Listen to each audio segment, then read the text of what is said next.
వశిష్ఠుల వారు దశరథ మహారాజు గారికి నచ్చజెప్పి, విశ్వామిత్రుల వారు సమస్త శస్త్రాస్త్ర సంపన్నుడు, రాజవిద్యార్థుడు, రాజర్షి ఆయన కాబట్టి ఆయనతో పంపించాలంటే ప్రతి ఒక్క అస్త్రశస్త్రాలు వాటి సంహార ఉపసంహార మంత్రాలు కూడా నీ బిడ్డలకు నేర్పిస్తాడని చెప్పేసి వశిష్ఠ మహాముని చెబితే, ఆ మాటని కులగురువు అయినటువంటి వశిష్ఠ మహాముని మాటని గౌరవించి పంపిస్తాడు.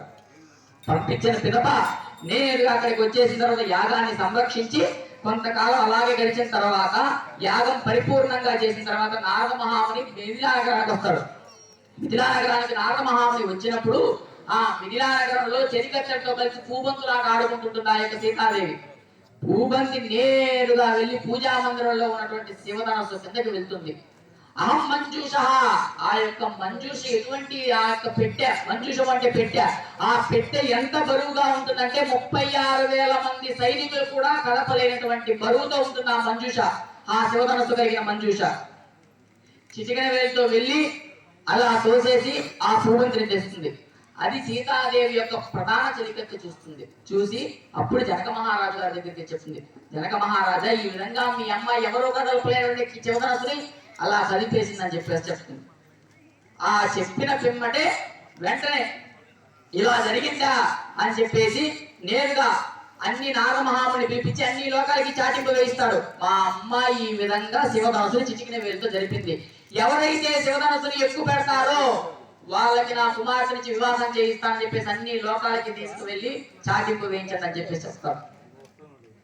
ఆ మాట చెప్పగానే అన్ని లోకాలకు వెళ్ళిపోయి అందరికీ చెప్పి తిరిగి నారద మహాముని విశ్వామిత్ర మహర్షి దగ్గరికి వస్తాడు.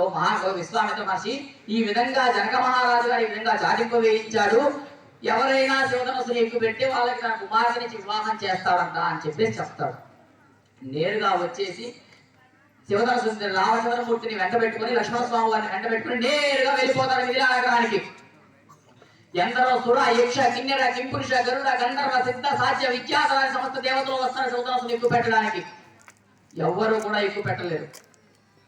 అప్పుడు విశ్వామిత్రుల వారు శ్రీరామచంద్రమూర్తి వంక చూస్తాడు. వత్స రామ అంటాడు. వత్స అంటే శిష్య, శిష్య రామ నీవు వెళ్ళు అని చెప్పి ఆ శివధనస్సుని ఎక్కువ పెట్టమని చెప్పేసి చెప్తాడు. అందుకనే గురువు గారు ఎదురుగా ఉన్నప్పుడు, గురువు గారు ఎదురుగా చెప్పినప్పుడు, గురువు గారు మాట్లాడుతున్నప్పుడు మనం ఒక మాట మాట్లాడకూడదు. అదే చేశాడు. ఎంతసేపటికి ఆయన క్షత్రియుడు, రామహ క్షత్రియ, రామచంద్రమూర్తి క్షత్రియుడు, ఎప్పుడెప్పుడా శివధనస్సుని ఎక్కువ పెడతామా అని అన్నాడు.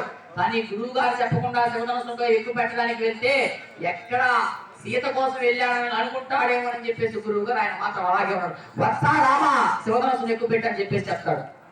నేరుగా వెళ్ళి ఆ యొక్క శంకరుల వారి చేతిలో ఉన్నటువంటి ధనస్సు కాబట్టి ఆ శివధనస్సు ఒక్కసారి స్తుతించి నమస్కారం చేసుకొని తన ఎడమ చేతితో ఆ యొక్క శివధనస్సును పైకి పెట్టి తన కుడి కాలుని ఆ పనలో పెట్టి ఆ నారి తీసి నేరుగా పైన చుట్టి ఆకర్ణాంతం లాగి వదులుతాడు. ఆకర్ణం అంటే ఆ నారిని పట్టుకొని నేరుగా తన కర్ణాంతం వరకు పట్టి వదులుతాడు.